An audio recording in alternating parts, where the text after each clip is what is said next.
नमस्कार, आप देख रहे हैं द इंडिया टॉप। मैं हूं आदेशपुरी। राज्य में बिहार में अगर हम बात करें तो युवा जो हैं एक आंदोलन की तरफ जाते हुए दिखाई दे रहे हैं। उनके मन में सरकार और सरकार की लेट लतीफ़ी के खिलाफ काफ़ी नाराज़गी है। आपको बताएं, सबसे पहले बीएसएससी इंटर स्तरीय का मुद्दा आपको बताएं कि 7 सालों से ज़्यादा समय हो गया इस एग्ज़ाम को होते हुए, अभी तक फाइनल नहीं हुआ। 12 से 18 का रिजल्ट दिया गया, मेंस भी उनका दोबारा हो चुका है, अभी तक कोई कार्रवाई नहीं शुरू की गई है। इसके अलावा बात करें रेलवे ग्रुप डी का एग्ज़ाम, 3 सालों से फॉर्म फिलअप हुआ है, कोई एग्ज़ाम का डेट नहीं। वही बिहार पुलिस की बात करें, 8 महीना हो गए लेकिन अभी तक रिजल्ट की कोई भी सुगबुगाहट नहीं है। और यही कारण है कि छात्र जो हैं वो अब आंदोलन करने को मजबूर हो रहे हैं और प्लानिंग चल रही है। आपको हम बताएं कि आईएएस और बीपीएससी के थ्रू बहाली 1 सालों में पूरी हो जा रही है, लेकिन छोटे कर्मचारियों के लिए, चाहे वो पुलिस हो या सरकारी विभाग में छोटे कर्मचारी हों या फिर रेलवे में ग्रुप डी हो, आखिर इतना समय क्यों लग रहा है। हमारे साथ हैं छात्र नेता दिलीप, इन्हीं से हम बात करेंगे।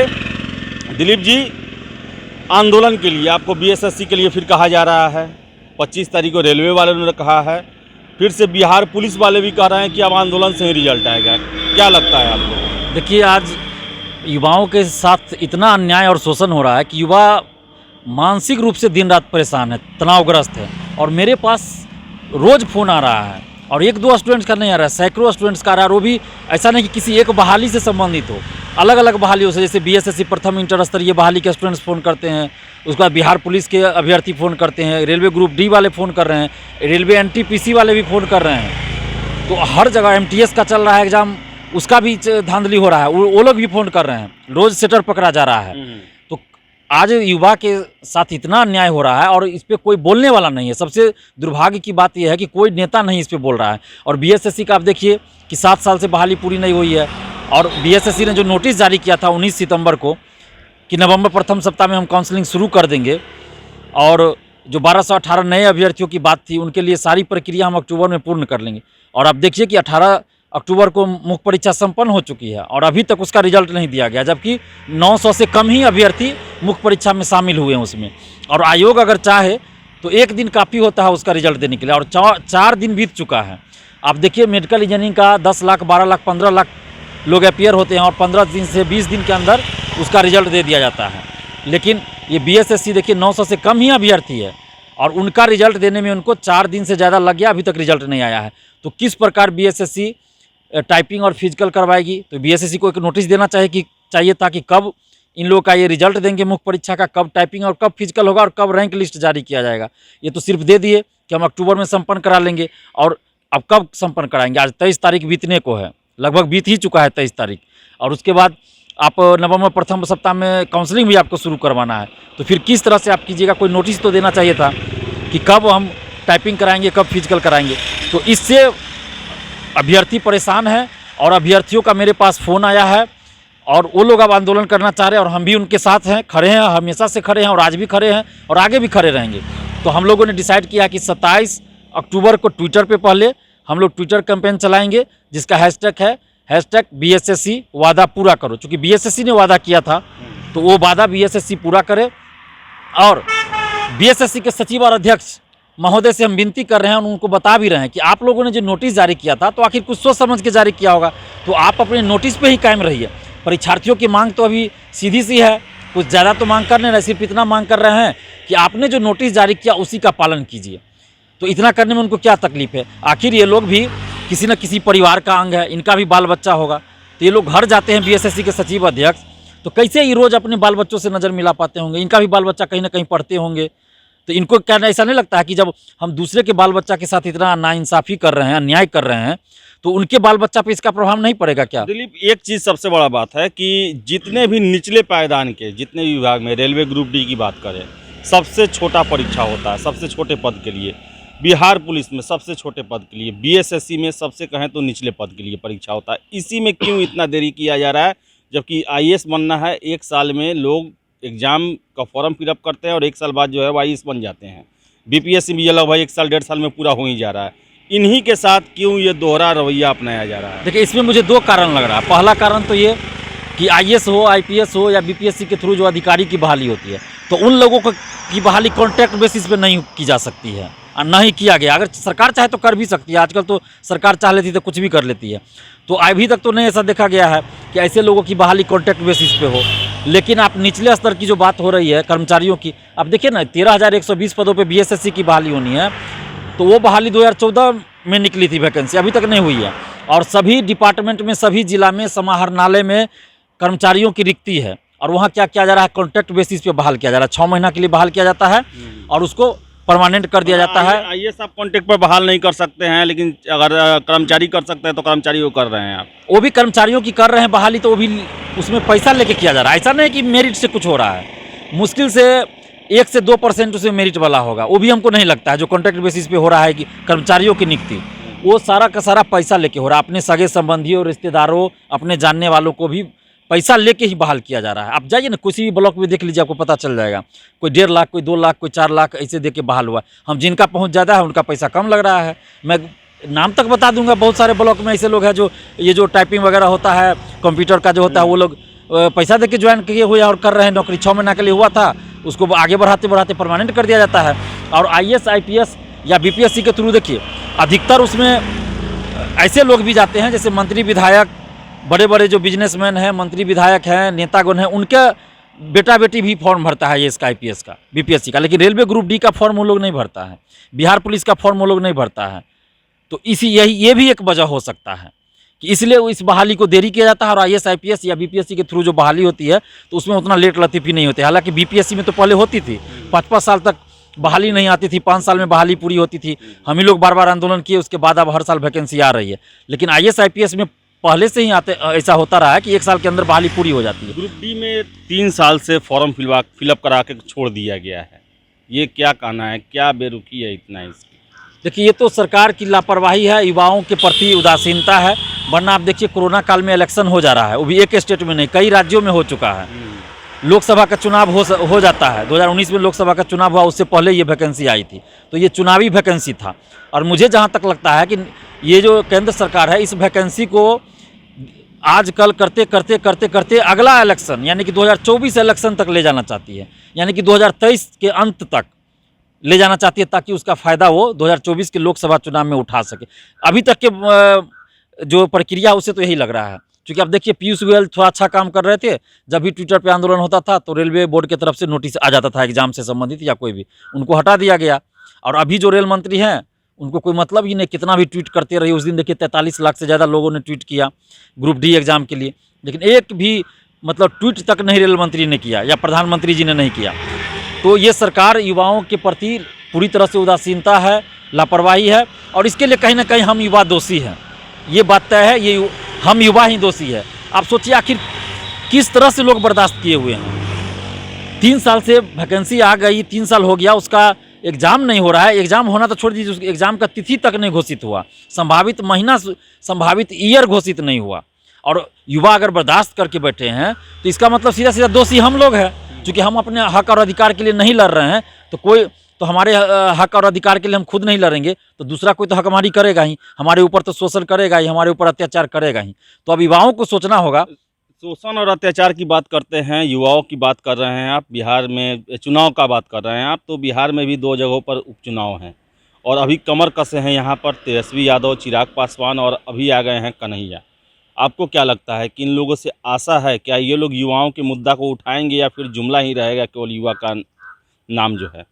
देखिए कौन नेता क्या बोल रहे हैं ये सिर्फ बोलने की बात है, लेकिन ज़मीनी स्तर पे कौन क्या कर रहा है वो मायने रखता है। तो मुझे तो ज़मीनी स्तर पे किसी नेता का कुछ दिख ही नहीं रहा है। मीडिया में आके लंबा लंबा भाषण देने से नहीं ना होगा कि हम युवा का नेता, युवा के लिए सोच रहे हैं। युवा की बात सब करते हैं, माने युवा शब्द, युवा के मुद्दे की बात नहीं होती, युवा शब्द की बात होती है। यूथ, ये जो युवा शब्द है ना, ये शब्द बार बार आप देखिए हर जगह सब नेता बोलेंगे, खास के जो युवा नेता अपने आप को कहते हैं वो लोग खास के बोलेंगे, चाहे वो प्रेस कॉन्फ्रेंस हो या कहीं चुनावी सभा हो। लेकिन युवाओं का जो मुद्दा है उस मुद्दे पे कोई नहीं बोल रहा है। आप बताइए, कोई नेता बता दीजिए, जिस नेता का आपने नाम लिया, चाहे कन्हैया कुमार हो, तेजस्वी यादव हो या चिराग पासवान हो या कोई भी नेता हो, क्या इन लोग ने कभी बीएसएससी प्रथम इंटर स्तरीय बहाली का मुद्दा उठाया? चिराग पासवान जी हमारे आंदोलन में आए थे, लेकिन उसके बाद तो वो भी चुप हो गए, चले गए अपने कार्यकर्ता के साथ। तो कभी आपको सड़क पे कोई नहीं उतरा है आज तक। मेरा कहना है कि जो भी युवा छात्र युवा की बात अगर करते हैं दिल से, तो वो अपने कार्यकर्ता के साथ एक दिन सड़क पे उतर के तो दिखा दे। सिर्फ बोलने से नहीं ना होगा। आप बताइए ना, कोई नेता रेलवे ग्रुप डी के एग्जाम के लिए बात कर रहा है? कोई नहीं कर रहा है, कोई ट्वीट तक नहीं कर रहा है। अब दिखाइए कि कोई नेता ने ट्वीट किया हो, वही चिराग पासवान की आप बात कर रहे हैं। हम धन्यवाद देते हैं कि वो हमारे आंदोलन में आए थे, लेकिन जब रेलवे ग्रुप डी की बात आती है तो वो चुप हो गए, क्योंकि वो मोदी जी के हनुमान अपने आप को कहते हैं मैं, तो वहाँ तो मोदी जी से पंगा लेना पड़ेगा। तो ये तो नहीं हुआ। इसका मतलब आपको युवा से मतलब नहीं है, आपको मतलब है अपने आप से मतलब है कि आप युवाओं को गुमराह करके वोट लेना चाहते हैं। अगर युवा से मतलब होता तो आप सेंट्रल पे भी बात करते, रेलवे ग्रुप डी पे भी बात करते, एनटीपीसी पे भी बात करते। तो उस पर तो बात नहीं कर रहे हैं चिराग पासवान जी, या कन्हैया कुमार हो या तेजस्वी यादव जी, कोई नहीं कर रहा है। हमें तो कोई नेता नज़र नहीं आ रहा है, और जब तक वो ज़मीनी स्तर पर नहीं करेंगे तो हम कैसे बोल दें कि कन्हैया कुमार भी जेएनयू के छात्र संघ के अध्यक्ष रहे हैं, इतना वो चर्चित रहे हैं कि एक बार वो मैसेज कर देंगे या फिर सिर्फ फेसबुक पे या ट्विटर पर लिख देंगे कि आज हम प्रेस कॉन्फ्रेंस करने वाले हैं, तो सैकड़ों मीडिया उनके पास चलाएगा, नेशनल इंटरनेशनल लोकल सारा मीडिया चला भी आता है। कल ही शायद कल या परसों उन्होंने प्रेस कॉन्फ्रेंस भी किया है, पटना में कल किया है, लेकिन एक बार भी क्या जिक्र किया? रेलवे ग्रुप डी का एग्ज़ाम नहीं हुआ 3 साल से, एनटीपीसी का रिजल्ट नहीं हो रहा है, बीएसएससी प्रथम इंटर स्तरीय वाली 7 साल से पूरा नहीं हो रहा है, बीएसएससी सीजीएल 3 वैकेंसी नहीं आ रही है 7 साल से। तेजस्वी 2020 के चुनाव में रोजगार को मुद्दा बनाए, लेकिन 2 जगह उपचुनाव हैं, लगातार जनसंवाद कर रहे हैं, रैली कर रहे हैं, लेकिन एक बार भी उन्होंने रोजगार का नाम नहीं लिया। देखिए, यही तो मेरी समझ में नहीं आ रहा है कि जब लोग कहते हैं कि हम युवाओं के लिए काम करेंगे, तो फिर युवाओं के मुद्दे को क्यों नहीं उठा रहे हैं भाई? वही तो मैंने कहा कि सिर्फ युवा शब्द का इस्तेमाल हो रहा है कि हम युवाओं की सरकार बनाएंगे, युवाओं के लिए काम करेंगे, लेकिन युवाओं का जो मुद्दा है उस मुद्दे पे तो कोई बोल ही नहीं रहे हैं। हम तेजस्वी यादव जी युवा हैं, उनको तो चाहिए था, मुख्यमंत्री पद के उम्मीदवार भी रहे हैं, अब अभी भी हैं, लेकिन वो इस सब मुद्दा पे उनको तो खुल के बोलना चाहिए था। मुझे तो नहीं लगता कि वो जितना निडरता के साथ मैं बोल लेता हूँ, जबकि मेरे पास कुछ नहीं है, निहत्था आदमी, ना कोई पार्टी ना कोई संगठन, ऐसा कुछ तो ऐसा नहीं है मेरे पास। राष्ट्रीय छात्र एकता मंच हम लोगों ने बनाया है, ठीक है, लेकिन ऐसा तो कोई संगठन नहीं है जो कि हर जिला में जिसका अभी बना हो, जैसे आरजेडी का है, कांग्रेस का है, बीजेपी का है, उस तरह का तो हम लोग का कुछ है नहीं। ना ही हमारे पास वैसा कुछ है, ना संसाधन है हमारे पास, ना पैसा है, ना गाड़ी है, ना कुछ है कि कहीं हम गाड़ी भी नहीं है कि कहीं आ जा सके। जहाँ भी जाना होता है ऑटो से, बस से जाना पड़ता है। लेकिन इन लोग के पास सब कुछ है, कार्यकर्ता है, संसाधन है, पैसा है, उसके बाद भी ये लोग नहीं बोलते हैं। लेकिन मेरे पास कुछ नहीं रहते हुए भी इतनी निडरता से मैं बोल देता हूँ। इन लोगों को तो बोलना चाहिए, मुख्यमंत्री पद के उम्मीदवार हैं, तो इनको क्या डर है? इनको तो बोलना चाहिए, खुलेआम बोलना चाहिए कि धांधली होती है, 25 लाख में दरोगा का सीट बिक रहा है। सबूत हम लोग कितना बार दे रहे हैं, मीडिया में दे रहे हैं, सब जगह दे रहे हैं। या फिर धांधली की बात आप नहीं उठाना चाह रहे हैं, ठीक है, डर हो सकता है इन लोगों को, डर हो कि कल को मेरी भी सरकार बनेगी तो हम भी तो यही करेंगे, यही हम समझेंगे ना। अगर जो अभी नहीं मुद्दा उठा रहे, इसका मतलब क्या है? मन में खोट है कि लोग को भी लगता है कि कल को अगर हम सरकार में आएंगे तो यही युवा कल को यही मांग करेंगे, नहीं तो और तो कोई बात नहीं हो सकती है। तो इन लोग को तो उठाना चाहिए था, और पारदर्शिता की बात उठानी चाहिए थी कि बहाली में पारदर्शिता, लेकिन ज़मीनी स्तर पे कोई भी नेता नहीं कर रहा, जो कि बहुत ही दुर्भाग्य की बात है। चूँकि हम लोग चाहते हैं कि बिहार के कम से कम जो युवा नेता हैं, चाहे वो तेजस्वी जी हो, कन्हैया कुमार हो, चिराग पासवान जी हो, कोई भी हो या अन्य जो भी हो, ये लोग कम से कम युवा के मुद्दे को उठाएं।